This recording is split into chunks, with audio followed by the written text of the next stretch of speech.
Assalamualaikum warahmatullahi wabarakatuh. Pada kesempatan kali ini, kelompok kami akan mempresentasikan materi dengan judul Wawasan Nusantara dalam Membangun Jati Diri di Tengah Pergaulan Dunia. Seperti yang kita tahu, dalam era globalisasi sekarang ini, dunia terasa semakin tanpa batas. Komunikasi antar negara menjadi lebih mudah, kerjasama antar bangsa semakin intensif, dan pengaruh budaya asing pun masuk ke berbagai aspek kehidupan kita. Dalam kondisi seperti ini, bangsa Indonesia perlu memiliki jati diri yang kuat agar tidak kehilangan arah dan tetap bisa mempertahankan karakter kebangsaannya. Salah satu hal penting yang harus dimiliki untuk memperkuat jati diri adalah pemahaman tentang wawasan Nusantara. Apa sih wawasan Nusantara? Nah, wawasan Nusantara adalah cara pandang dan sikap bangsa Indonesia terhadap diri dan lingkungannya. Berdasarkan ideologi nasional yaitu Pancasila dan Undang-Undang Dasar 1945. Dengan kata lain, wawasan ini menjadi panduan dalam menyelenggarakan kehidupan berbangsa dan bernegara, baik dalam konteks nasional maupun dalam konteks global atau internasional. Melalui wawasan ini, kita diajarkan untuk selalu mengutamakan kepentingan bangsa dan negara di atas kepentingan pribadi atau kelompok. Maka, ketika Indonesia terlibat dalam berbagai kerjasama atau pergaulan dunia, kita tetap membawa identitas dan nilai-nilai luhur bangsa. Implementasi wawasan Nusantara tercermin dalam pola pikir dan tindakan kita sehari-hari. Bagaimana kita berpikir kritis, bersikap bijak, dan bertindak bijak dalam menghadapi tantangan dunia yang semakin terbuka. Selanjutnya, materi pembelajaran. Nah, yang pertama, esensi dan urgensi pergaulan internasional bagi bangsa Indonesia. Nah, dalam dunia modern yang sangat terbuka ini, tidak ada satu negara pun yang bisa berdiri sendiri. Setiap negara saling membutuhkan. Begitu juga Indonesia. Untuk menjaga eksistensi dan mencapai tujuan nasionalnya, Indonesia harus menjalin hubungan internasional. Pergaulan internasional ini tidak hanya sekadar bentuk komunikasi antar negara, tetapi merupakan sarana penting untuk membangun kerjasama, memperkuat posisi negara, dan memenuhi berbagai kebutuhan nasional seperti perdagangan, teknologi, pendidikan, dan keamanan. Kalau kita lihat dari sisi hukum, berdirinya sebuah negara itu juga ditandai dengan adanya pengakuan dari negara lain. Artinya, sejak awal kemerdekaan, Indonesia pun sudah terlibat dalam hubungan internasional karena pengakuan itu menjadi bukti negara yang sah dan berdaulat. Maka dari itu, penting bagi kita semua untuk memahami bahwa menjaga hubungan baik dengan negara lain bukan hanya soal diplomasi politik, tapi juga tentang memperjuangkan kepentingan nasional dan memperkuat posisi Indonesia di mata dunia. Nah, selanjutnya akan dijelaskan oleh teman saya. Kebijakan politik untuk luar negeri Indonesia. Setiap negara, termasuk Indonesia, dapat dipastikan memiliki kebijakan untuk membangun hubungan dengan negara-negara lain, atau sering didengar dengan istilah politik luar negeri. Pasal 1 ayat 2 Undang-Undang Nomor 37 Tahun 1999 tentang hubungan luar negeri menjelaskan politik luar negeri sebagai kebijakan, sikap, dan langkah-langkah pemerintah Republik Indonesia yang diambil di dalam melakukan hubungan negara lain, organisasi internasional, dan subjek hukum internasional lainnya dalam rangka menghadapi masalah internasional guna mencapai tujuan nasional. Melihat definisi tersebut, kita dapat memperoleh pengertian yang lugas mengenai politik luar negeri Indonesia, di mana kebijakan, sikap dan langkah-langkah yang diambil pemerintah dan membangun hubungan dengan negara lain semata diorientasikan untuk mencapai tujuan nasional. Kiranya hal ini pula yang dianut oleh negara-negara lain di dunia, bahwa kepentingan nasional dalam kurung national interest merupakan dasar untuk menentukan kebijakan luar negeri seperti apa yang dijalankan.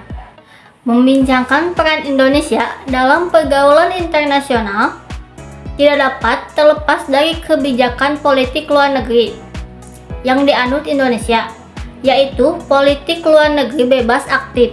Politik luar negeri Indonesia yang bebas dan aktif menyiratkan bahwa Indonesia tidak memihak pada kekuatan yang tidak sesuai dengan kepribadian bangsa.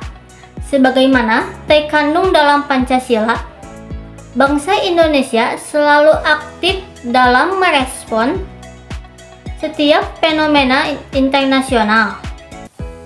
Secara sigap, Indonesia memiliki pendirian sendiri, tidak menjadi objek dalam pertarungan politik internasional, melainkan harus menjadi subjek yang berhak menentukan sikap sendiri dan memperjuangkan tujuan sendiri.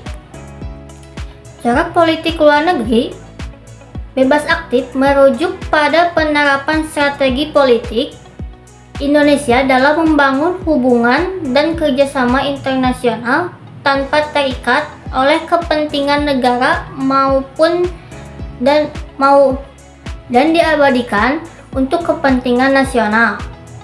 Politik luar negeri bebas aktif sebagaimana tercantum dalam penjelasan atas pasal 3 Undang-Undang Nomor 37 Tahun 1999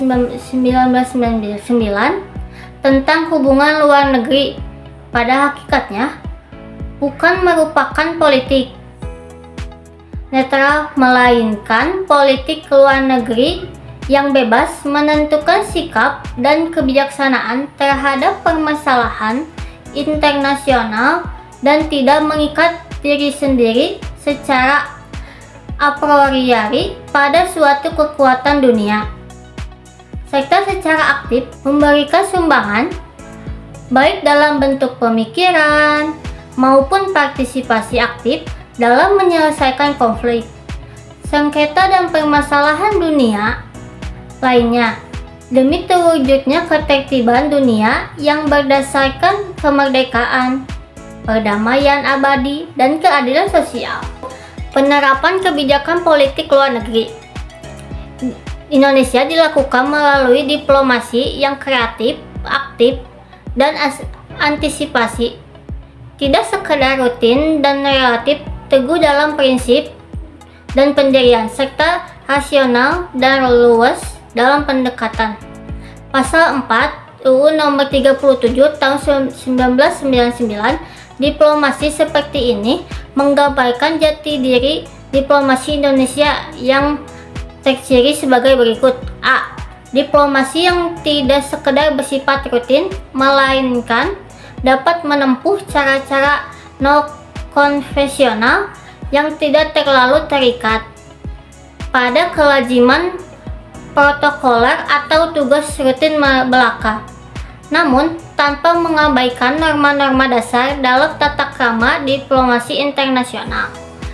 B. Diplomasi yang dibekali dengan ketangguhan dalam keteguhan prinsip dan pendirian, ketegasan dalam sikap, kegigihan dalam upaya, namun luas dan rasional dalam pendekatan yang bersumber pada kepercayaan diri sendiri.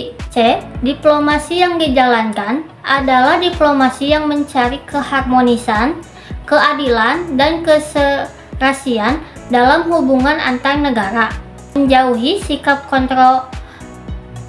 konfrontasi ataupun politik kekerasan atau kekuasaan dalam kurung power politik, menyumbang penyelesaian berbagai konflik dan permasalahan di dunia. dengan memperbanyak kawan dan mengurangi lawan. D. Diplomasi yang ditopang oleh profesionalisme yang tangguh dan tanggap. Tidak sekedar bersikap kreatif, tetapi maupun secara aktif, kreatif, dan antisipasi berperan dan berprakarsa. 3. Dinamika histori dan referensi kebijakan politik luar negeri Indonesia. Secara histori, kebijakan politik luar negeri Indonesia yang bebas aktif dilandasi oleh adanya pertaruhan antara dua kekuatan besar dunia, yakni Blok Barat yang dimontori oleh Amerika Serikat dengan Blok Timur yang dimontori oleh Uni Soviet. Peristiwa tersebut merupakan perang ideologi yang kemudian dikenal dengan istilah Perang Dingin. Di tengah-tengah pertaruhan dua ideologi besar tersebut terdapat kepentingan nasional Indonesia yang memaksa Indonesia mengambil langkah cepat dan tepat dalam membuat kebijakan. Bung Hatta dalam biodatanya pada tahun 1948 menegaskan bahwa Indonesia tidak boleh mengutuk pada salah satunya karena tidak memiliki garis perjuangan sendiri. Bung Hatta mewakili pemerintah menyeluruh bahwa perjuangan bangsa Indonesia harus didasarkan pada gium, percaya kepada diri sendiri dan berjuang atas tenaga dan kesanggupan yang ada pada kita. Kemudian Bung Hatta menegaskan pendirian yang harus diambil oleh bangsa Indonesia, yakni bangsa Indonesia jangan menjadi objek dalam pertaruhan politik internasional, melainkan harus menjadi subjek yang berhak menentukan sikap sendiri dan berhak memperjuangkan tujuan sendiri, yaitu Indonesia merdeka seluruhnya. Hatta memberikan pendapat bahwa tujuan politik luar negeri Indonesia hendak diarahkan untuk mempertahankan kemerdekaan bangsa dan menjaga keselamatan negara, memperoleh barang-barang yang diperlukan di luar negeri untuk membesarkan kemakmuran rakyat. Apabila barang-barang itu tidak ada atau belum dapat dihasilkan sendiri, meningkatkan perdamaian internasional karena adanya dalam keadaan damai, Indonesia dapat membangun dan memperoleh syarat-syarat yang diperlukan untuk membesarkan kemakmuran rakyat, meningkatkan persaudaraan segala bangsa sebagai pelaksanaan cita-cita yang tersimpul di dalam Pancasila, dasar dan filsafat negara kita. 4. Kiprah Indonesia dalam pergaulan internasional. Kiprah Indonesia dalam pergaulan internasional sudah tidak diragukan lagi. Berbagai kegiatan berskala internasional yang melibatkan berbagai negara di belahan dunia seringkali diikuti oleh Indonesia. Kehebatan diplomasi Indonesia di kancah internasional menjadikan Indonesia memperoleh kepercayaan untuk menduduki posisi strategi di kancah internasional.